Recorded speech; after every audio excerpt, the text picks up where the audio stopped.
বছৰত অসমে উন্নয়ন, সুশাসন আৰু সমৃদ্ধিৰ এক বিশেষ মাত্ৰা লাভ কৰিছে।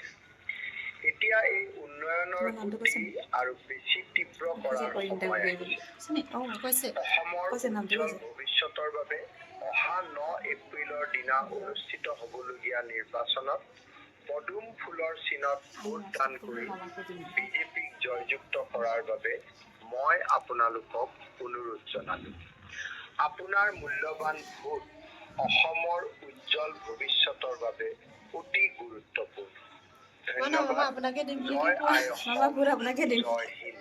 জয় হিন্দ। মামা আপোনাকে দিম মামা। আপুনি আমাক কল কৰি কৰি কৈ আছে ন, আপোনাকে দিম মামা। আপুনি নকলেও আমি আপোনাকে দিম মামা। মামাৰ কল আহিছে, চাব পাৰে আপোনালোকে। এইটো নম্বৰত কল আহিছে। মামা আপুনি টেনচন নল'ব, আমি দিম মামা, আপোনাকে দিম। আমি আপোনাকে দিম মামা। আপোনাৰ কাৰণে আমি এতিয়া এনেকুৱা ন, আপুনি ন' টেনচন মামা। আমি আপোনাকে দিম মামা। হেমন্ত বিশ্বকৰ্মা জিন্দাবাদ। জিন্দাবাদ জিন্দাবাদ।